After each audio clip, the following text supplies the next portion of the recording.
Ayan po, good morning, good morning. Ito po yung mga dragon fruit ko, nakakabuka na po sila. Palibilangin po natin, yan po yung isa. Madaling bilangin pa ganito.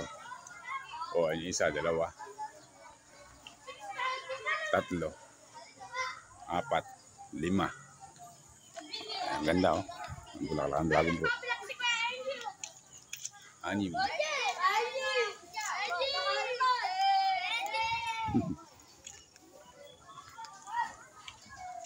O, ayan yung pampito. Pito. Walo. Kasi ito yung pansyam. Tapos sa mga susunod na araw, marami po silang sabay-sabay. Ayan yung mga ganyang kalaki, sabay-sabay sila niyan. Ang dami. Good morning, good morning. Yan po ngayong panahon din sa amin sa San Isidro ay maambon-ambon. Ayan nga po. Yung aking mga bayabas kahapon ay binalutan ko. Bali, 8 po yung may balot na yan. 8. 8 bayabas po yung binalutan ko. Yan laki oh.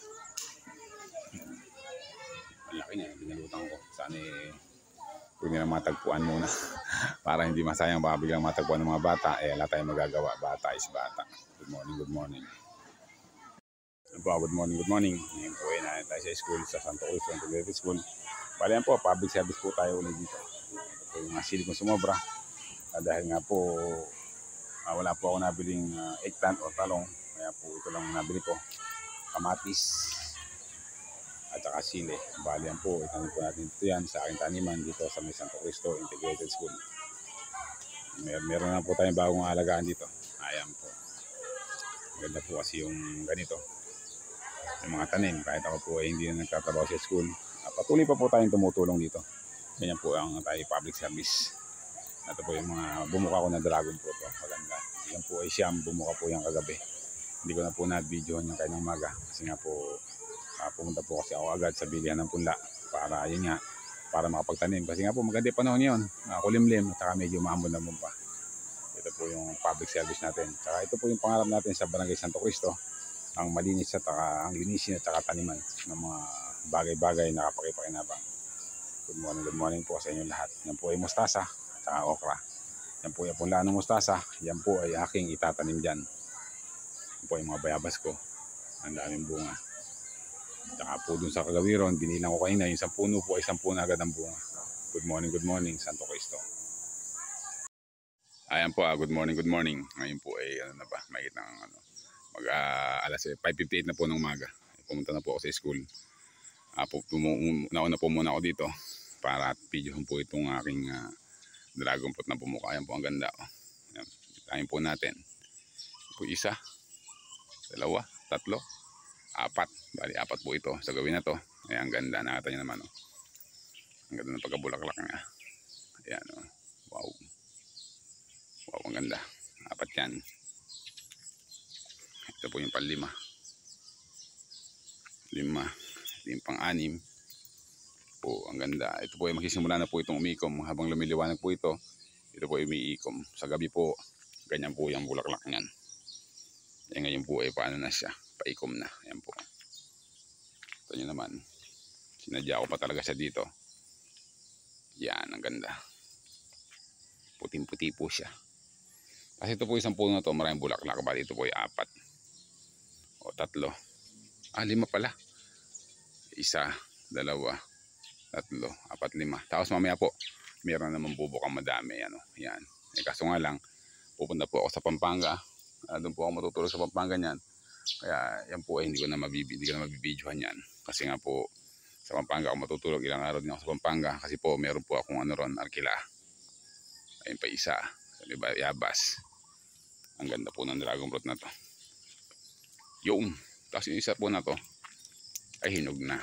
Mamaya po ay pwede ng pitasin to. Mamaya papakain ko kay misis yan. Yan po.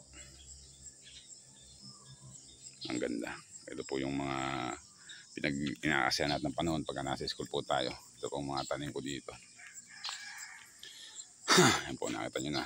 Iba po talaga yung may tanim. Siguradong may aanihin. Bale, ito nga po yung bubuka mamaya naman. Yan, sigurado po yan bubuka mamaya yan. Pagka ganyang klase na. Yan, siyam tsaka 16. O, bali yan 15 na. Tapos, ito nga po, marami rin bubuka mamaya na sabay-sabay yung ganitong klase.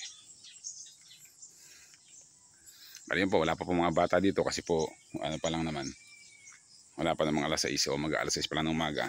Maya-maya marami ng bata dito niyan. Bali, sa motor lang po ako nakasakay sa aking Brutus. Yung Brutus ko naman tangke pa ito ng nakakabit po yung tangke ng HCX o yung The Power o H100. O, kasi nga po pinipinturahan pa. Ayan. Hindi pa nangyayari, masyado matagal na yan. Tahimik na tahimik po yung school pag ganitong oras pa. Maya maya po marami ng bata dito. Sigurado yun. So, kahapon nga inano ko itong aking mga tanim dito. Nilinis ko po itong mga tanim ko na tanglad. Yan, nabuhay na po sila. Madaya na pong buhay ng tanglad. Tanglad yan, 4 na gulong may tanglad. Yan po yung makapal. Mabilis naman pong kumapal yan. Kaya naglipat po ako sa ibang gulong. Maganda rin po yung meta na ganyan. Ito po yung mga mustasa naman. O, sa isang araw po lilipat ko na yung pagbalik ko. Lilipat ko yan. Saktong-sakto yan. Kakasang-kasa na po dyan yan. Yan po. Sana ito magbulaklak na para umano na to. Para magandang tingnan. Dami. Baka nahuli lang po ito siguro. Pero parang may lalabas na po yung bulaklak niyan. Tapos nga po ito. Mas marami po yata bubuka mamaya. 1, 2, 3. 4 sa puno na to. 4 yung bubuka. 4. Ang ganda. Tingnan. Puting-puti. Puting-puti. Nakakasilaw na kaputian. Ang bulaklak ng dragon fruit. Kaganda lang.